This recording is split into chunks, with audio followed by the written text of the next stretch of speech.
السلام علیکم ورحمۃ اللہ وبرکاتہ۔ سلسلہ رحماء بینہم کی ایک اور ویڈیو لے کر ہم آپ کے پاس حاضر خدمت ہیں۔ صحابہ کرام رضوان اللہ تعالی علیہم اجمعین اور اہل بیت عظام رضوان اللہ تعالی علیہم اجمعین جب بھی کسی محفل میں بیٹھتے اور ایک دوسرے کے متعلق جب بھی گفتگو کرنے کا موقع ملتا تو یہ حضرات ایک دوسرے کی تعریف بہت اچھے الفاظ میں کیا کرتے تھے اور ایک دوسرے کو بہت اچھے الفاظ میں یاد کیا کرتے تھے۔ ایک دوسرے کے ساتھ جو ان کا تعلق تھا اس کو بڑے ہی اچھے پیرائے میں بیان کیا کرتے تھے۔ ایک دوسرے کے لیے الفاظ کا بہت خوبصورت چناؤ کیا کرتے تھے اور ایک دوسرے کو بہت ہی خوبصورت الفاظ میں یاد کیا کرتے تھے۔ اسی طرح حضرت نزال بن صبرہ حلالی نے کہا کہ ایک مرتبہ حضرت علی رضی اللہ تعالی عنہ کی خوش مزاجی کی حالت میں ہم ان سے ملے۔ ہم نے کہا کہ اے امیر المومنین اپنے اصحاب کے متعلق ہمیں کچھ بیان فرمائیے۔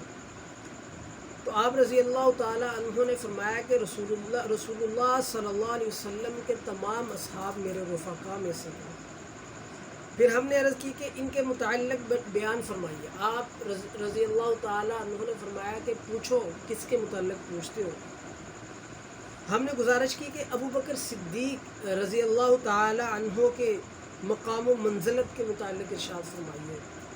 تو حضرت علی رضی اللہ تعالی عنہ فرمانے لگے کہ یہ وہ شخص ہے کہ اللہ تعالیٰ نے جبریل علیہ السلام اور رسول خدا صلی اللہ علیہ وسلم دونوں کی زبان پر ان کا نام صدیق رکھا، اور وہ نماز میں رسول خدا صلی اللہ علیہ وسلم کے خلیفہ اور قائم مقام ٹھہرے۔ رسول خدا صلی اللہ علیہ وسلم نے ہمارے دین کے لیے انہیں پسند کر لیا تو ہم نے اپنی دینوی معاملات یعنی دنیاوی معاملات جو ہیں نا، ہم نے اپنے دنیاوی معاملات کے لیے بھی ان پر رضامندی کا اظہار کر دیا۔ یہ ریاض النظرہ میں یہ حدیث ہے اور اسے رحماء بینہم میں مولانا محمد نافع علی رحمت نے ذکر کیا ہے۔ تو دوستو، یہ تھا ان کا آپسی پیار اور باہمی تعلق، اور یہی ساری زندگی دونوں طرف سے، جانبین کی طرف سے یہی سلسلہ رہا۔ جب سیدنا صدیق اکبر رضی اللہ تعالی عنہ سے اہل بیت عظام رضوان اللہ تعالی علیہ اجمعین کے متعلق پوچھا جاتا تو وہ انہیں ہمیشہ اپنے رشتہ داروں پہ ترجیح دیتے اور انہیں ہمیشہ بہت اچھے الفاظ میں یاد کرتے۔ اسی طرح جب سیدنا علی المرتضیٰ رضی اللہ تعالی عنہ یا اہل بیت میں سے کسی اور سے ان اصحاب کے متعلق پوچھا جاتا تو وہ بھی بہت ہی اچھے الفاظ میں ان کو یاد کیا کرتے تھے۔